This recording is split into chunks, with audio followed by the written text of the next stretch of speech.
प्रेरणादायी व शुभ जीवन जगण्यासाठी माझे चॅनल सरळ जीवनधाराचा प्रयत्न करा। आज मी आपणास मेंढ्याची कातडी पांघरलेला लांडगा याची गोष्ट आपणापुढे सादर करणार आहे। आपल्याला पुष्कळ वेळा आपल्या जीवनामध्ये अनुभव येतात। आपण चांगले विचार करतो आणि चांगलं वागतो, त्याचं फळ आपल्याला चांगलंच मिळतं।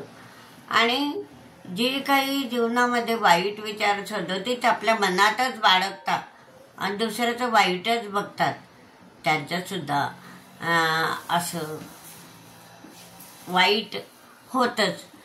तर तसंच मेंढ्याची कातडी पांघरलेला लांडगा याची गोष्ट मी आपणापुढे सादर करणार आहे। ती पहा, एक लांडगा होता।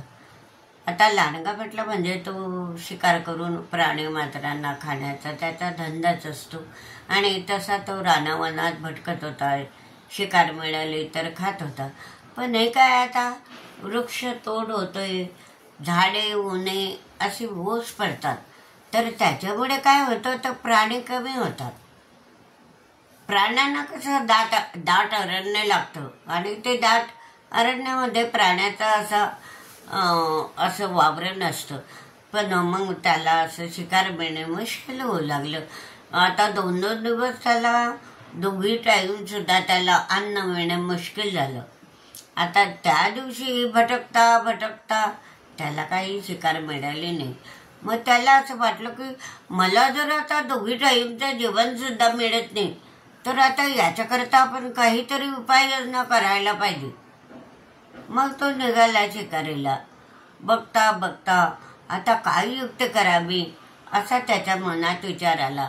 चालता चालता त्याला एक मेंढी दिसली, अशी नाजूकशी, की त्याला आनंद झाला की चला गड्या, आपल्याला दुपारचं जेवण चांगलं होऊन जाईल। आता आपलं दुपारचं जेवण झालं की आपलं पोट भरेल, मग उद्याचा बघता अशा प्रकारे विचारानं गेला। लगबगीनं त्या मेंढीजवळ गेला आता, आणि त्याने अशी जोरात झेप घातली भुकेला। मग तो तुटून पडला त्या मेंढीवर, जोरात झेप घातली। ते मेंढीचं कातडं बाजूला झालं, त्याच्यातून निघाला भुसा। मग तो झाला खजील। बापरे म्हणे, मी तर मेंढीची शिकारी करता इथे तुटून पडलो, इथे तर भुसा निघाला। मग त्याच्यातूनही त्याने नामी युक्त काढली।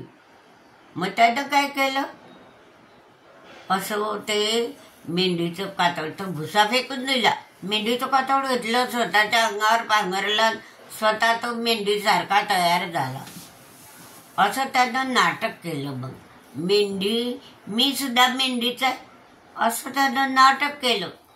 आणि फिरत फिरत आता म्हणे, मला जर नामयुक्ती सुचली, आता जर आपल्याला मेंढ्याच्याकडे दिसलो तर आपण त्यांच्यातले काय असं म्हणून घुसून जायचं आणि त्यांच्यातच आपण वावरायचं, त्यांच्याबरोबरच चरायचं, त्यांच्याबरोबर राहायचं, असा विचार करून गेला। तो फिरता फिरता त्याला मेंढ्याचं कळप दिसलं आणि त्या मेंढ्यांच्या कळपामध्ये घुसून गेला। मेंढ्या काय खाली मान घालून चालणारा कोण येत आहे, घुसल्यात आहे, चालले आणि चरून चरून ते घरी आले। मग त्या मेंढपाळानं त्यांना त्यांच्या त्या घरामध्ये कोंडवाड्यामध्ये कोंडून दिलं। पण त्या दिवशी काय झालं की मेंढपाळाच्या घरी पाहुणे आले। मग त्याला असं वाटलं की चला आता एखादे आपण पाहुण्यांकरता आपण मटण करतो। काहींना पंचपक्वान्न आवडतात, हे पंचपक्वान्न खातात, काहींना मटण आवडतं। तर त्या मेंढपाळाला असं वाटलं एक चांगलं मेंढा बघायचा आणि तो सूर्याने कापायचा आणि मग आपल्या पाहुण्यांना त्याने मटणाचा पाहुणचार करायचा। गेला मेंढीचा दरवाजा, ते फाटक उघडलं आणि तिथे एक एक मेंढा शोधू लागला। आता तो मेंढा शोधू लागता बरोबर त्याला तो लांडगाचा कातडा पांघरलेला मेंढ्याच खूप चांगला आवडला आणि तो त्याच्याजवळ गेला आणि मान धरून मसुरा हातात घेतला आणि त्याच्या मानेवरून गच्च केला आणि पाहतो तो, बापरे, आता लांडगा आता मेंढपाळाला त्याची चूक कळली, पण काय करणार? हा जर माझा मेंढ्या खाण्याकरताच माझ्या कळपामध्ये घुसला होता तर याने एक एक करून माझे कितीतरी मेंढे खाल्ले असते. तर असा विचार त्या मेंढपाळाच्या मनात आला. बघा म्हणे, किती दुष्ट म्हणे हा, मी माझ्या हातून तर चूक झालीच आहे म्हणे, पण याचा सुद्धा कावा लक्षात आला की तो दुसऱ्याचं वाईट माझा मेंढी खायला आला म्हणे, जो दुसऱ्याचं वाईट पाहतो तोच त्या खड्ड्यामध्ये पडत असतो. आता तो माझ्या मेंढी खाण्याकरता आला, पण त्याचा जीव इथे गतप्राण झाला. अशा प्रकारे त्या मेंढपाळानं सांगितलं की आपण दुसऱ्याचं वाईट पाहू नये, आपल्या मनामध्ये चांगले विचार ठेवावे. कारण दुसऱ्याचं जर वाईट पाहिलं तर आपलंही वाईटच होतं, दुसऱ्याचं चांगलं पाहिलं तर आपलंही चांगलंच होतं. या उद्देशानं आपण काय करायला पाहिजे की दुसऱ्याचं वाईट पाहिलं ना तर आपल्याच पदरामध्ये असे आगीचे चटके बसतात. म्हणून कधीही दुसऱ्याचं वाईट पाहू नका, वाईटाच्या आहारी जाऊ नका, वाईट विचार मनात ठेवू नका. आपले शुद्ध विचार मनात ठेवा, चांगलेच वागा आणि चांगल्या विचाराने आपले जीवन कंठा.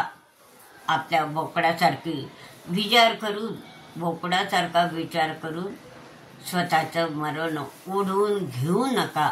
अशा प्रकारचे ही मेंढ्याचं कातडं पांघरलेली लांडग्याची गोष्ट अवश्य पहा आणि हा व्हिडिओ लाईक व शेअर करा. मी आठवड्यातून तुम्हाला 3 व्हिडिओ देत जाणार आहे, मंगळवार, गुरुवार आणि शनिवार शक्यतोवर तुम्हाला रेसिपी पाहायला मिळेल. तर अशा प्रकारे मेंढ्याचं कातडं पांघरलेला लांडगा ही गोष्ट अवश्य पहा, खुदू हसा आणि हा व्हिडिओ लाईक व शेअर करा.